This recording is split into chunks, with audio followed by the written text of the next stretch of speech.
Good afternoon, everybody. Many Face Publishing. Here to give y'all a few minutes of my time, man. In the process of moving. Bronx, New York, man. Let's get it. So anyways, man, just a few things, man. I was listening to, that's been intriguing. I've been listening to, what's this dude name, man? Jason Whitlock and Marcellus Wiley and Stephen A. Smith thing, right? So I'm gonna try to be brief with this. They said some things, one of the things with our community is we beat each other up so damn much, man. We put each other down, and we be our own worst enemies all the time, man. Since I think these people came to Americas, we've been our own worst enemy. We've turned on each other, we snaked each other, and it's like, come on, when does it stop? I don't think it's ever gonna stop, but damn, B. Like, come on. So anyways, these brothers had the nerve to say that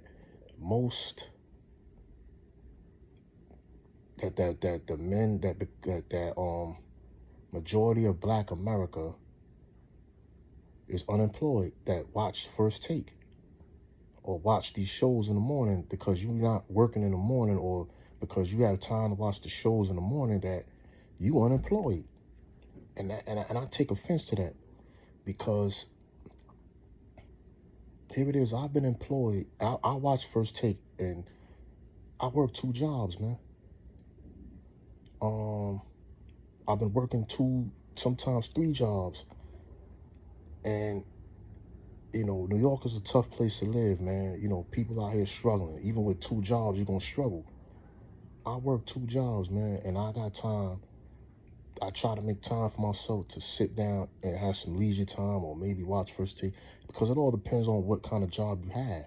But to insinuate, and this is what I don't like, that brothers, just because first of all, how do you know who's viewing what anyway?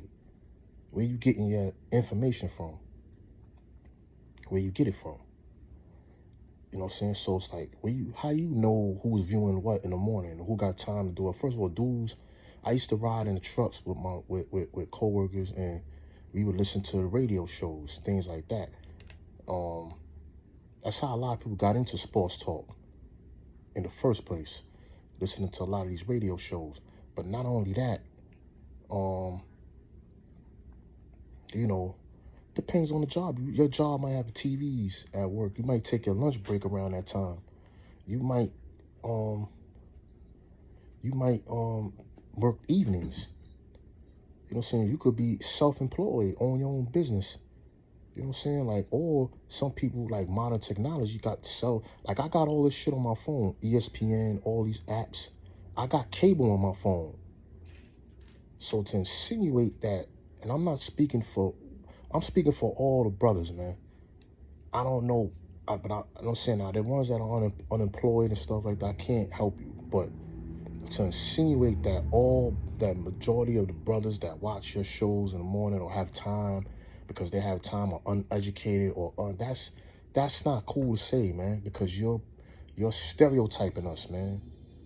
And then see, this type of shit is, pardon the language, but this type of stuff, man, is what gets our women sometimes to look down on us too.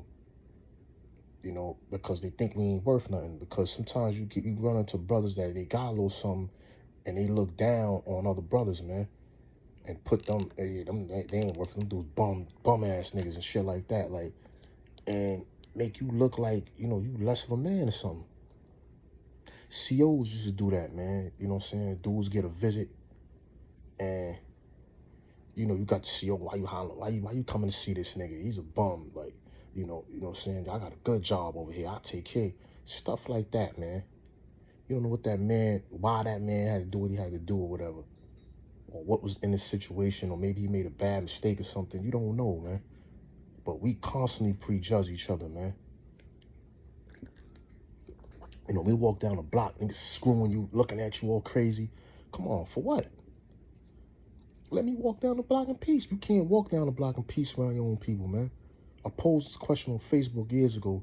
If you walk down with a group, if you outside late night and you see a group of white people and you see a group of brothers, who you feel more safe walking past? You know what I'm saying? Like, to be honest, I think majority of us would probably feel more safer walking past them white boys than walking past the brothers. Because the first thing the brothers is gonna grill and look at you and think you up to something. You just walking past, you don't know if they trying to rob you. You don't know what's going on. And it's sad, man. You walk by the white boys, most, you already know what to expect if you expect anything, which is little to nothing.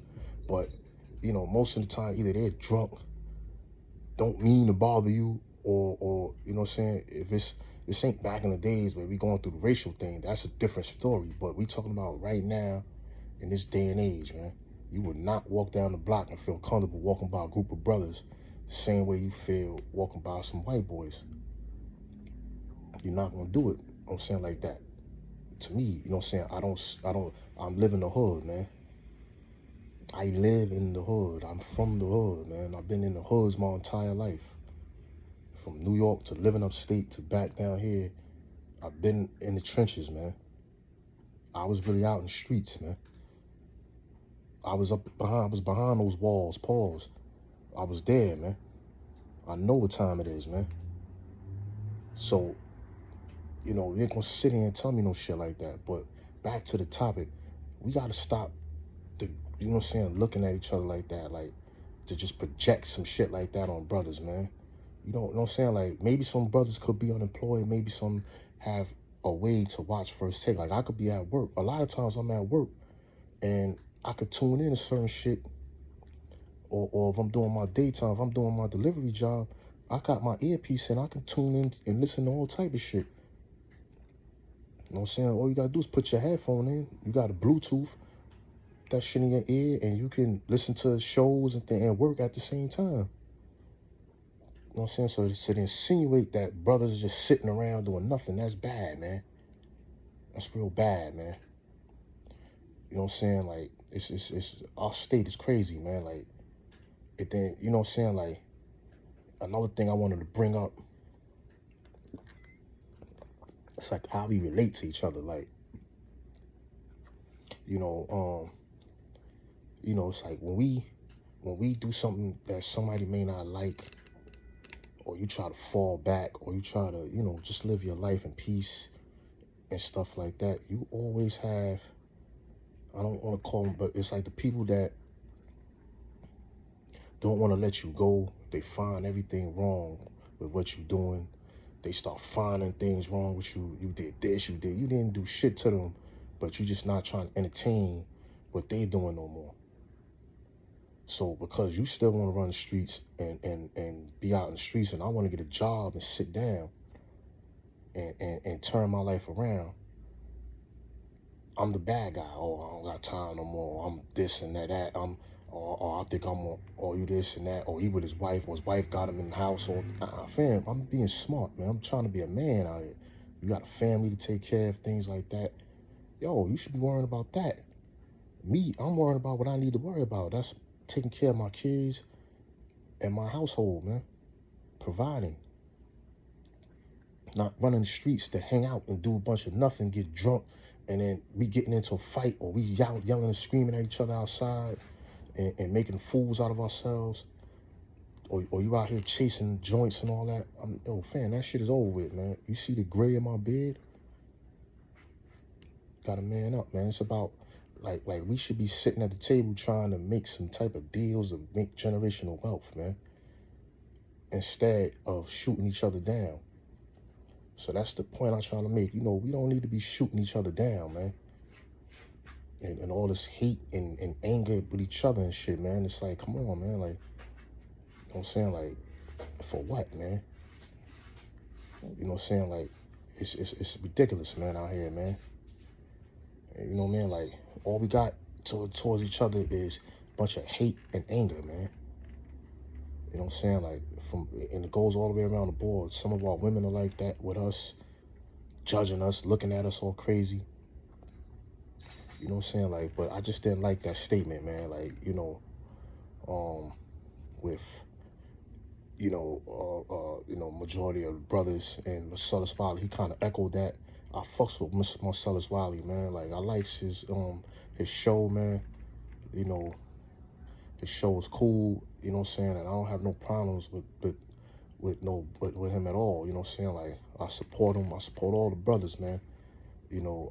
Jason Whitlock.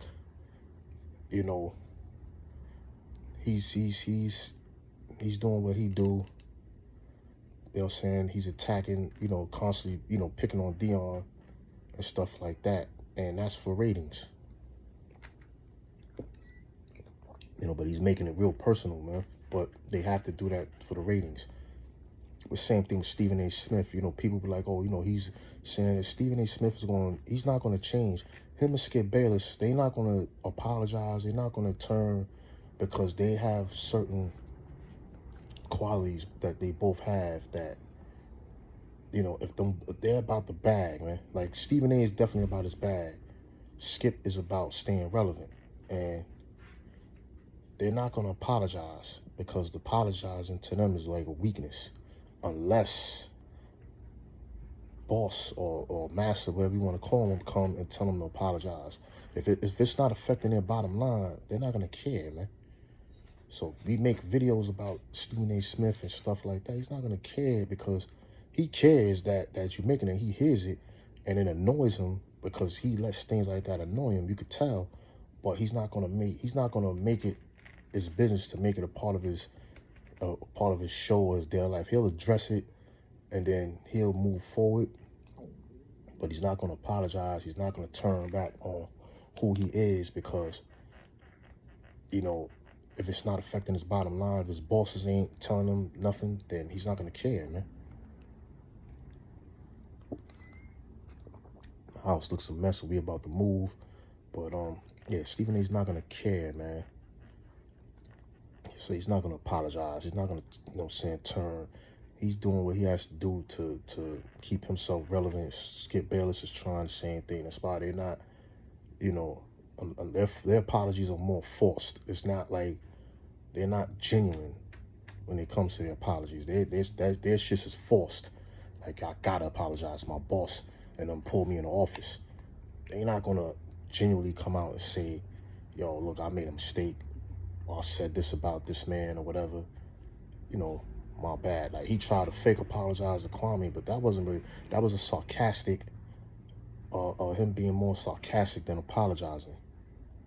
Like, you damaged that man rep, man. Like, yo, my little brother, I wasn't intentionally trying to do that, but, I'm sorry if I offended you or anything like that. That sounds more genuine, man. I really apologize. I wish we could sit down and talk and try to mend this relationship. That's how you would apologize to somebody if you're really sincere. He was not being sincere, because it's not affecting his bottom line. But when he says shit about those ladies and things like that, that affect that money. And bosses pulled his ass in that office. Homie, you better change that tune. He changed real quick, because they know the backlash that would have came if he didn't apologize. So, it is what it is, man. But anyway, man, I got to go, man, pick up my daughter, man. You guys have a great day, man. And I'm headed to work after, man. Man? So, we do work out here, man. Anyways, I'm out, man. One.